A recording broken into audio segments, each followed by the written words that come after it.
عايز اقول لك ممكن تكرهه في الجيم ويكره اليوم اللي دخل فيه الجيم، ومش بعيد كمان ما تشوفش وشه تاني. لف لي على الاجهزه اللي هناك دي وتعالى، احنا هنلعب جنرال اسبوع كده او اتنين، وعمل كده تاني يوم وتالت يوم، وحتى لو في راحه ما بينهم. لعب اول يوم بنش وظهر وكتف وباي وتراي ورجل وبطن. لما دخلت الجيم وانا صغير كنت في اولى اعدادي تقريبا، فالموضوع خطير جدا وما تستهونش بيه ابدا.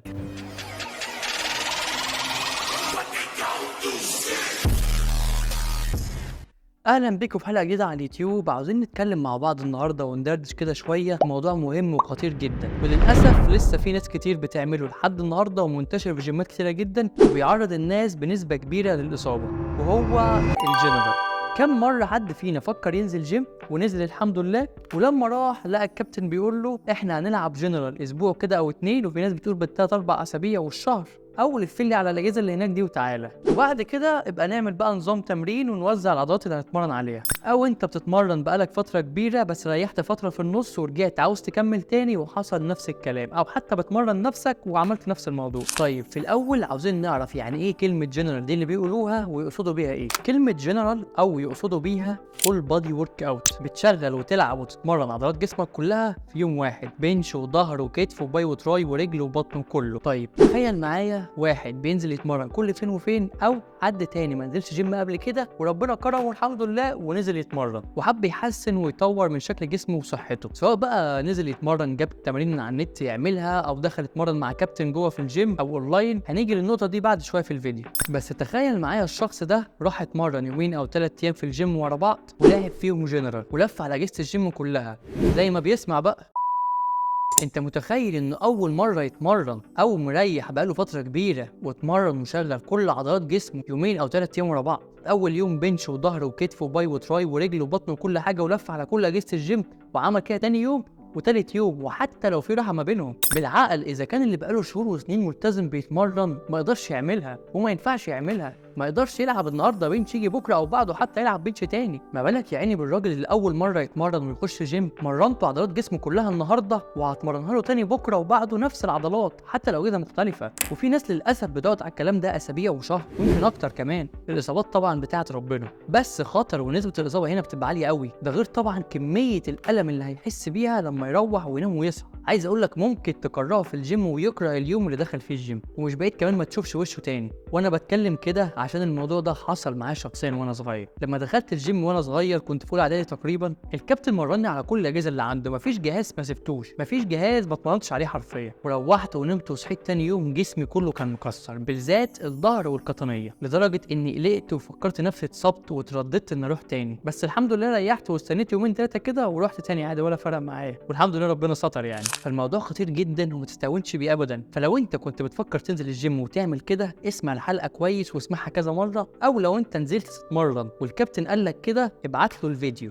طيب احنا اتكلمنا عن الغلط واللي ما تعملوش والجنرال وخطورته في الاول وانك تلف على كل الاجهزه في اول كام يوم ليك. امال ايه بقى الصح واللي المفروض تعمله علشان ما تعرضش نفسك لاصابه وتعرف تكمل صح، او حتى لو انت كنت مريح فتره كبيره ورجعت تاني تعرف ترجع صح؟ وهو اننا نقسم العضلات على الايام اللي هنتمرنها، ما نلعبش كل العضلات في نفس اليوم ونكرره كذا مره، عن طريق ان انا امشي على نظام تمرين مناسب ليا.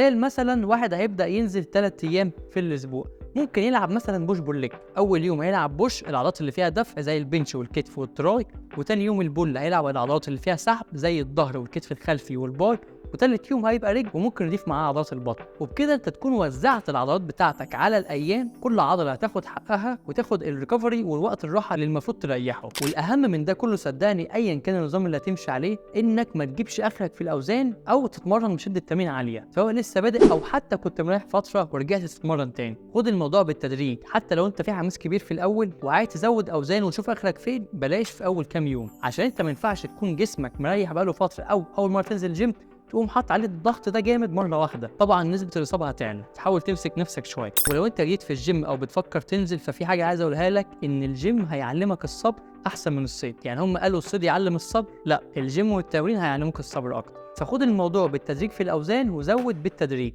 بالذات لو انت كنت مرن بقالك فتره كبيره وقطعت فتره وحبيت ترجع تاني. حاول تمسك نفسك وتتحكم في غرورك وحماسك، وما تعاندش وتحاول تلعب بنفس الاوزان اللي كنت بتلعب بيها قبل كده. وكده كده ما تقلقش، الماسل ميموري اللي عندك او الذاكره العضليه مجرد بس ما تلتزم كام اسبوع او فتره صغيره، عاوز اقول لك هتبقى زي الاول واحسن بكتير كمان. يبقى باختصار سريعا، اول اسبوع هتوزع العضلات على عدد الايام اللي هتتمرنها، وما تجيبش اخرك في الاوزان وما تحطش اوزان عاليه في الاول. وبرضه عاوز اقول لك حاجه، ما تفهمش من كلامي ان نظام الفول بادي ورك اوت او الجنرال ده نظام وحش او سيء وملوش استخدامات. لا، هو ليه استخدامات في اوقات معينه، زي مثلا واحد مش هيقدر ينزل الجيم خالص غير يوم او يومين بس في الاسبوع، ساعتها ممكن يلعب فول بادي او ابر ولور. فكل واحد ظروفه غير التاني، وكل واحد التمرين اللي هيبقى مناسب معاه مش شرط يكون مناسب مع التاني. فانت مجرد ما بتنزل جيم بتخلي نظام التمرين هو اللي يمشي معاك ومع حياتك واللايف ستايل بتاعك وشغلك او دراستك، مش انت اللي تمشي نفسك وحياتك كلها على نظام التمرين وتحكم نفسك بنظام تمرين معين. لا بالعكس، نظام التمرين هو اللي يتاقلم ويتظبط على اللايف ستايل بتاعك انت. ونفس الفكره في الدايت برضه. وهقول لك على نصيحه ليك قبل ما نختم الفيديو النهارده، بلاش تستهون او تستهتر باول اسبوع او اول فتره ليك في الجيم، ولا تقول مثلا انا هتمرن مع نفسي، اجيب اي فيديوهات من على النت واي تمرين من على النت وانزل اعملها، وبعد كده قدام بقى بتمرن مع كابتن ولا حاجه. العكس تماما،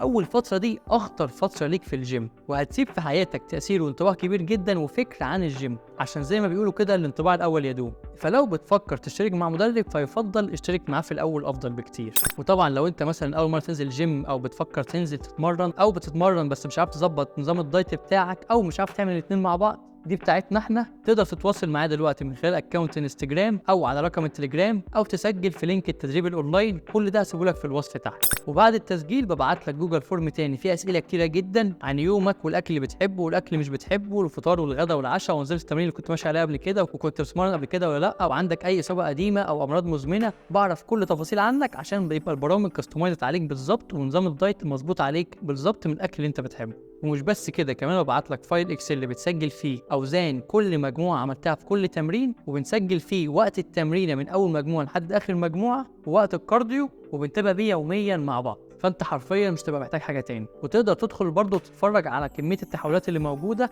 اكيد هتلاقي جسمك شبهها. ولو عندك اي سؤال او عاوز نتكلم عن مواضيع معينه جايه، اكتبها في الكومنتات تحت ونجهزها ونعمل عنها فيديوهات كتير. وما تنساش جيت فيت وذ دكتور فيت. استنوا الحلقات الجايه.